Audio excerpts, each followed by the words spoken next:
О самых заметных событиях вторника, 27 декабря, вы узнаете из материалов наших корреспондентов. В студии Сергей Михедов. Здравствуйте. Коротко о темах.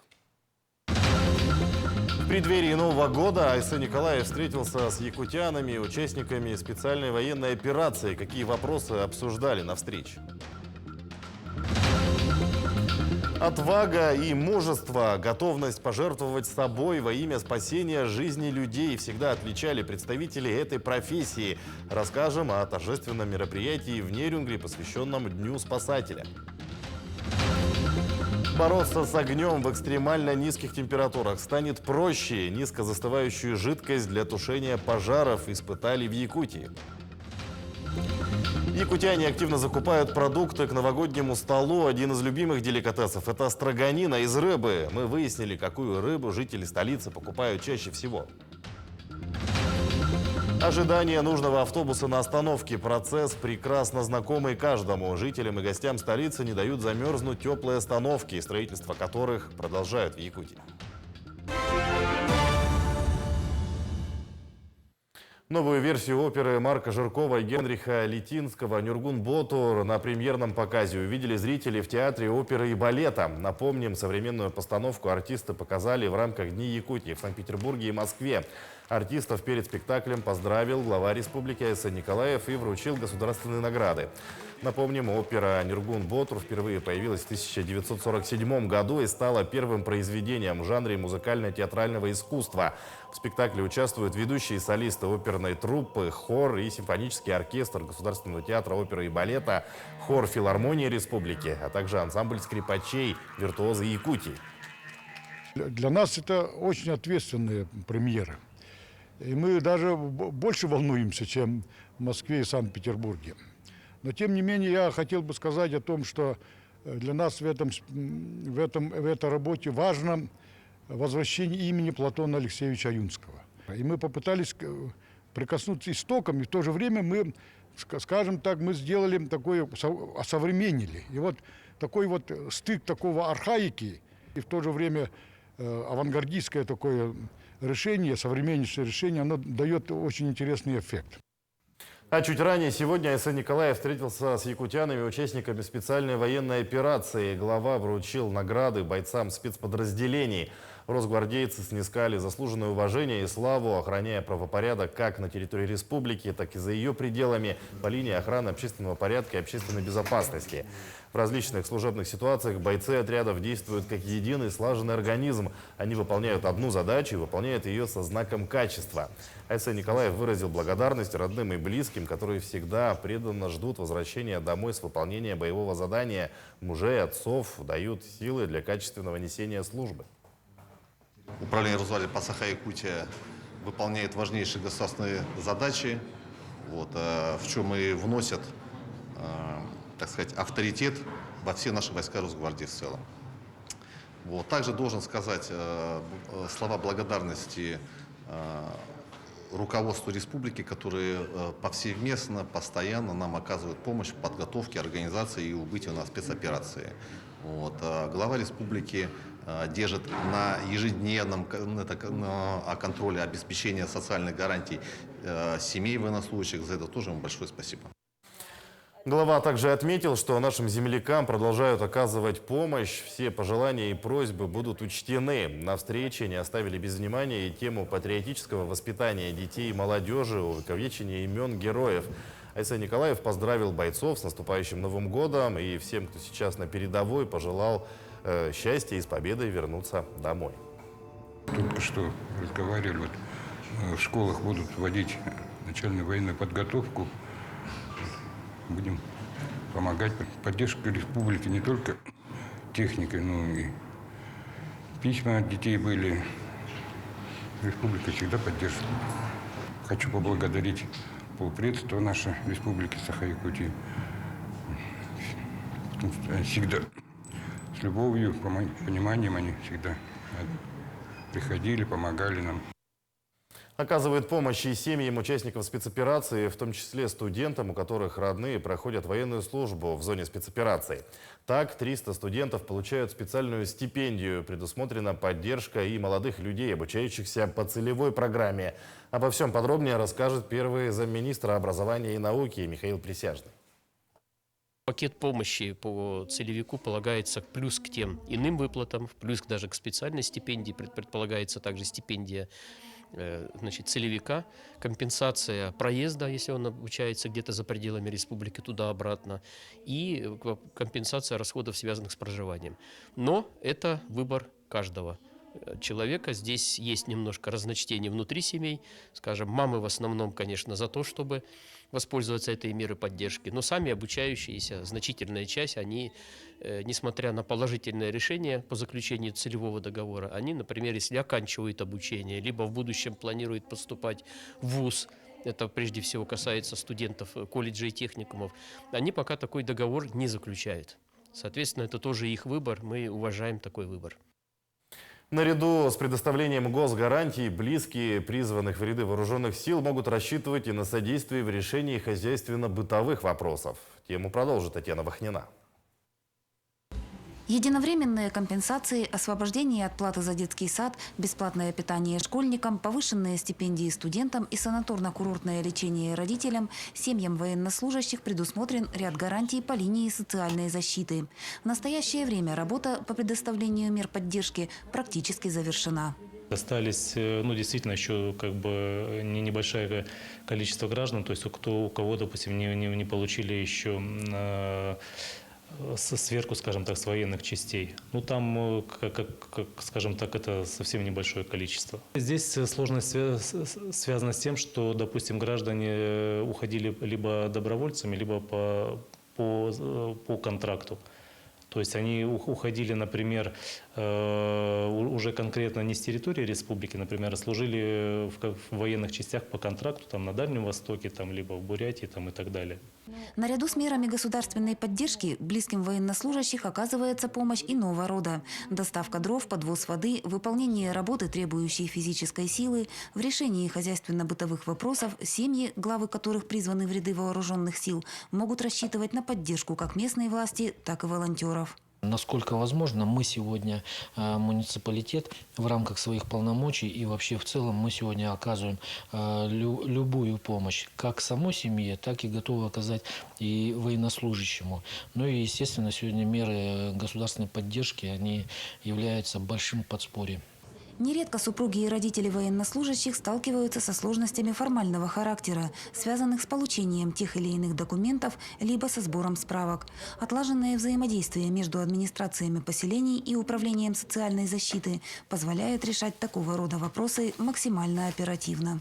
Буквально сегодня на приеме граждан также была супруга одного из мобилизованных. Этот вопрос сразу молниеносно решили, подгрузили документы, оказали помощь в работе по госуслугам, подгрузили документы, реквизиты.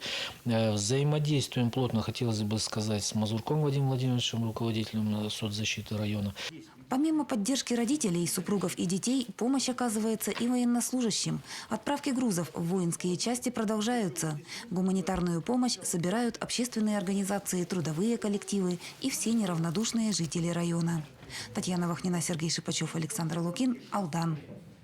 Для предупреждения чрезвычайных ситуаций в период новогодних праздников в Доме правительства обсудили меры безопасности. С 25 декабря служба спасения, противопожарная служба и подразделения МЧС функционируют в режиме «повышенная готовность».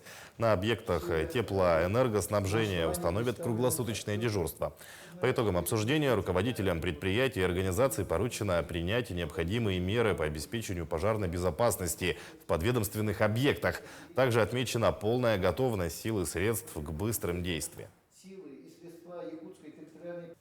Совещание рассмотрели ряд вопросов, которые ежегодно традиционно проводим.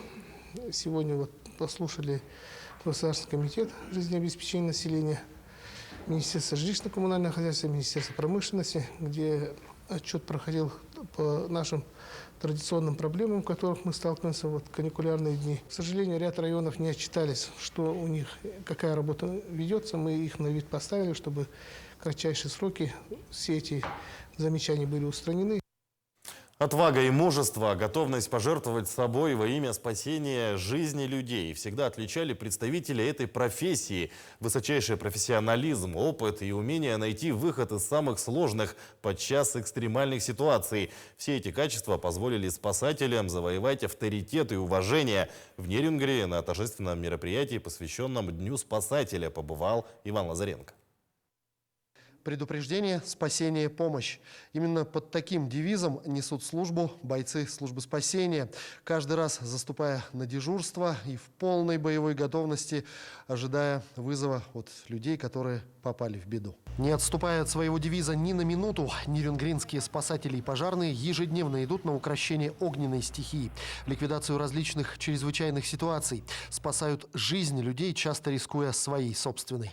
В Нерюнгри на торжественном мероприятии, посвященном Дню спасателя, самых достойных отметили ведомственными наградами, внеочередными званиями и благодарственными письмами. Год был для Нерюнгринского поискового спасательного отряда тяжелый.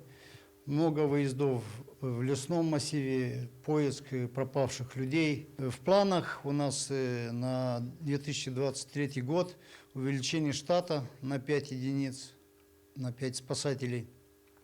Приобретение вездеходной техники, которая нам поможет очень в поисках людей, которым мы без нее как без рук. Каждый день работы спасателей оценивается самыми дорогими показателями, спасенными человеческими жизнями. Но, несмотря на риск профессии, каждый год ряды добровольцев пополняются самыми отважными и решительными молодыми людьми, готовыми прийти на помощь в трудную минуту. Учился в ЮТК, нечем было заниматься, брат предложил, но мы вступили в СКС. Сначала просто там состояли, потом нам предложили стать добровольцами пожарных. Добровольно-пожарный. Было 3 этапа. Первый норматив боевой одежды на время. Потом медицина была. 2 этапа, там перевязка левой руки и правой ноги. И боевое развертывание машины. День спасателя является праздником настоящих героев. Всех тех, кто спешит на выручку людям, оказавшимся в беде. И от них зависит самое ценное – безопасность людей, их спокойствие и уверенность в своем будущем. Иван Лазаренко, Вадим Барашков, Нерюнгри. Низкозастывающую жидкость для тушения пожаров испытали в Якутии. В рамках соглашения между республикой и Московским исследовательским университетом имени Баумана реализуют цикл научно-исследовательских и опытно-конструкторских работ. Способна ли новая разработка ускорить тушение пожара при экстремально низких температурах, рассказывает Марферина Алексеева. Незамерзающая жидкость для тушения пожаров разработана в рамках соглашения между Якутией и Московским исследовательским университетом имени Баумана. Инновационное открытие позволит решить проблему тушения огня в зимний период в отдаленных районах. В состав жидкости входит соль, вода, изопропиловый спирт и щелочь. Продукт не токсичен и по результату патентного поиска аналогов ему нет. Разработка ведется исключительно в интересах республики. Перед учеными, как они сегодня утвердили и сказали, они все эти вопросы технологии производства, хранения, они должны по итогам данной работы нам подсказать. Поэтому интерес вызывает, мы посмотрели. Дело в том, что вообще каких-то научных экспериментов и изучений в области жидкости, по которой тушим пожары, в наших условиях крайнего севера никогда не было. Это первый случай. Во время испытаний температура воздуха составила минус 38 градусов. Огонь был потушен примерно за 20 минут. Как отметили специалисты, возгорание подобного объема водой тушилось бы гораздо дольше. В целом опыт можно назвать успешным. Окончательный отчет будет произведен после тщательного анализа. Мы видим насосно-рукавную систему, представленную здесь. Это главная проблема, потому что при низких температурах, если даже жидкость сама не замерзла в цистерне, замерзает в первую очередь насосно-рукавную систему и уменьшает мобильность, собственно говоря, пожаротушащих бригад. Плюс в составе входят компоненты, которые являются антипиренами, то есть позволяют жидкости лучше бороться с пожаром. То есть, в принципе, это не сильно на фоне воды отличается, но все равно дельта малая вносит вклад в процессах ликвидации таких пожаров. В дальнейшем планируется продолжение исследовательских работ и практическое внедрение в деятельность противопожарной службы и хозяйствующих субъектов, в результате чего практически отпадает необходимость в постоянном отоплении противопожарных емкостей в зимний период и упрощается работа пожарных расчетов. Марфелина Алексеева, Алексей Степанов, Илья Сыромятников, Якутск. Заболеваемость острыми респираторными вирусными инфекциями превышает эпидпороги более чем на 75% во всех возрастных группах. По данным Роспотребнадзора, по региону среди жителей до 2 лет показатели выше на 27%, от 3 до 6 лет на 30%, от 7 до 14 лет на 56,5%, а от 15 лет и старше в 3 раза. По данным оперативного мониторинга, отмечается подъем заболеваемости гриппом и ОРВИ. Всего в Якутии зафиксировали более 12 тысяч случаев инфекции. Якутяне активно закупают продукты к новогоднему столу. Один из самых любимых и популярных деликатесов – это строганина из рыбы. Моя коллега Галина Чкурова выяснила, какую рыбу жители столицы покупают чаще всего. Практически ни один праздничный стол у якутян не обходится без блюд из рыбы. Самым популярным выбором жителей и гостей столицы, как оказалось, является подледная рыба. Рыбу купили. А какую? Нельму копченую. Балык холодного копчения. А как вам цены? Устраивают вас или? Ну как? Как сказать-то? Приходится покупать. Насколько вышел чек? 5400 рублей. Ничего. Ради Нового года. Что вы сегодня купили? Рыбку, омуль, копченую и семгу. Что у вас сегодня, на новогодний стол, что вы планируете готовить? Из рыбы просто нарезку. А как вам цены? В принципе, нормально. А насколько чек вышел? Чек насколько вышел? На 2800. Из рыбной? Обязательно строганина будет. А я сама родом из Среднеколымска. Фаршированная рыба. Каждый год я фарширую рыбу, украшу. А как вам цены? Цены, конечно. Я думаю, лично, это мое мнение. Дороговато, конечно. Для пенсионеров, я думаю, очень дорого. Я думаю, эти рынок, они как-то должны торговаться, я думаю, на рынке, да? А тут цену поставили и все. Стоимость чира на крестьянском рынке составляет от 1 до 1500 рублей за 1 килограмм. Вся рыба привозится из северных районов республики при помощи самолета. Продавцы также отметили, что в ближайшее время начнется поставка при помощи машин. Чиры у нас есть чакурдахские основной, колымские есть, усянские есть, допустим. Омуль у нас таймалырский. Караси, кобяйские, ряпушка, жиганская. Вот так все у нас. Со всей Якутии, короче. Помимо свежезамороженной рыбы, на рынке можно купить вяленую, свежую соленую подледную и слабосоленую рыбу. По словам продавцов, чаще всего покупают слабосоленую подледку. Зимой подледную рыбу. Холодного копчения тоже подледка есть, вот, к примеру, такая. И, соответственно, соленая. Ее берут чаще. По словам продавцов, средняя сумма чека у жителей столицы выходит в размере от 2500 до 3000 рублей. Галина Чкурова, Семен Семенов, Якутск. Новый комплекс фото-видеофиксации нарушений правил дорожного движения установлен в Якутске. Появился он на окружном шоссе 34. Разрешенная скорость движения транспорта на этом участке составляет 60 км в час. Напомним, что окружное шоссе – самый крупный объект дорожно-транспортной инфраструктуры в столице. Дорога имеет 4 полосы с общей протяженностью более 4 километров. Всего 450 миллионов рублей направят на ремонт и благоустройство дворов в столице региона. В следующем году на эти средства планируют отремонтировать около 40 дворов. В этом году в Якутске благоустроенные дворовые территории по 75 адресам многоквартирных жилых домов. Это больше, чем за предыдущие 10 лет, говорится в сообщении мэрии. В общей сложности во дворах заасфальтировано более 100 тысяч квадратных метров территорий. Ожидание нужного автобуса на остановке – процесс, прекрасно знакомый каждому. Из-за загруженности трафика, нехватки транспорта и других обстоятельств ожидание может затянуться. Особенно неприятно, если это происходит зимой. Жителям и гостям столицы не дают замерзнуть теплые остановки, строительство которых продолжают в Якутии. Кристина Якупова подробнее. Теплые автобусные остановки впервые появились в Якутске в 2014 году в рамках социального проекта «Теплая автобусная остановка». Создана с целью улучшения транспортного обеспечения жителей города. Потребность есть очень большая. Мы понимаем, что в нашем суровом климате возможность ожидать транспортные средства в тепле, в комфорте – это скорее необходимость, чем излишество. Остановки открыты ежедневно с 7 утра до 11 вечера без перерыва. Они представляют собой небольшой павильон с отоплением. В них установлены сиденья, мониторы и камеры видеонаблюдения для отслеживания прибытия автобусов в режиме онлайн. Все для комфортного ожидания автобуса в зимнее время. Хорошо же. Главное, когда очень холодно. Можно зайти. Конечно, здорово, потому что надо же строиться, идти вперед. На морозе стоять холодно. Теплее будет, ждать автобус.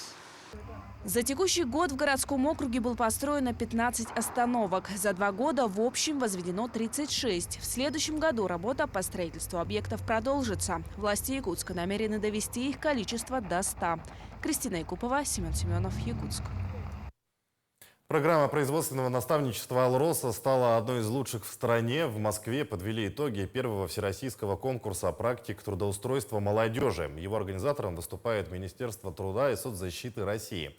Соревнования проходили в несколько этапов. Из почти 1000 участников из 73 регионов в финале перед жюри выступили победители предварительных отборов. На презентации программы «Алроса» работал Максим Кардозов. «Алроса» – это крупнейшая производственная российская компания, где работает больше 30 тысяч человек. И это уникальные специалисты, которые трудятся в особых условиях вечной мерзлоты. У нас в компании уникальная экспертиза. Она определяется уникальными условиями залегания алмазов в вечной мерзлоте. Это экспертиза, которую нигде не взять на мировом рынке. Мы не можем у кого-то подсмотреть, мы не можем у кого-то научиться.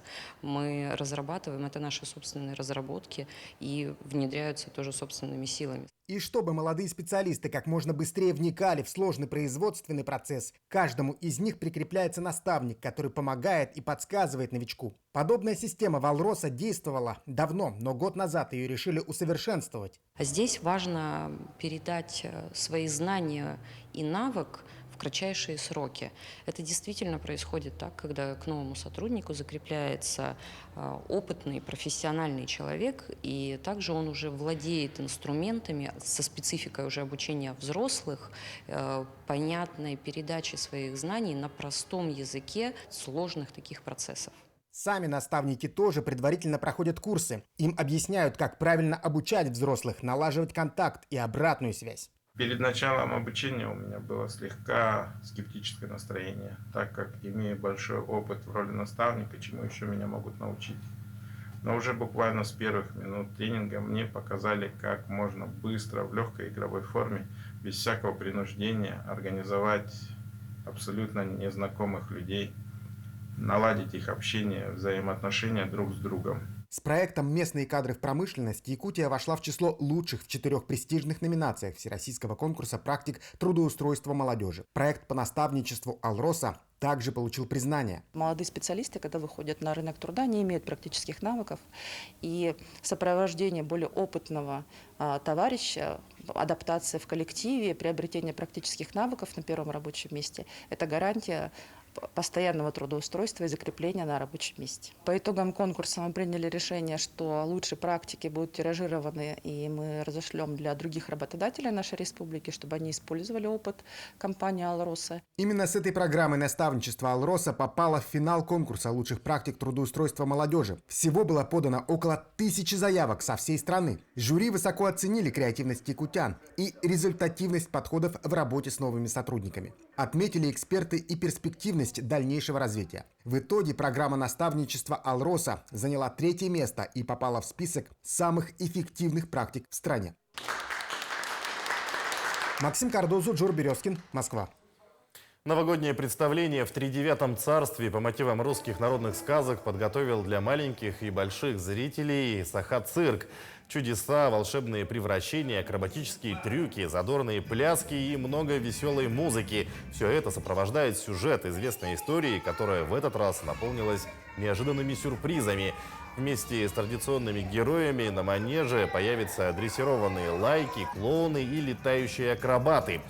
Змей Горыныч сможет соседствовать с северными оленями, а Кощею будет сам Дед Мороз. Премьера циркового шоу в Тридевятом царстве состоялась сегодня. Представление продлятся до конца зимних каникул. Да, конечно, и дракон, и Кощей Бессмертный.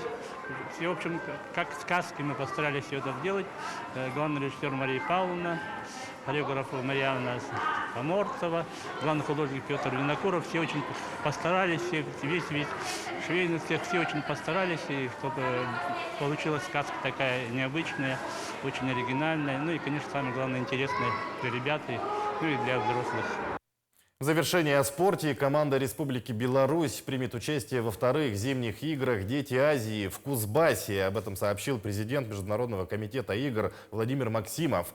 За все время работы комитета мы объединили все 45 стран Азии. В спортивных состязаниях приняли участие более 13 тысяч юных спортсменов. Игры стали крупнейшим спортивным событием детского спортивного движения на азиатском континенте, рассказал Максимов. Напомним, 8-е международные спортивные игры «Дети Азии» планируют провести с 25 июня по 7 июля в Якутске. Общая численность участников может превысить 3000 человек. Таким наши корреспонденты увидели уходящий день. Мы следим за развитием событий. Оставайтесь с нами.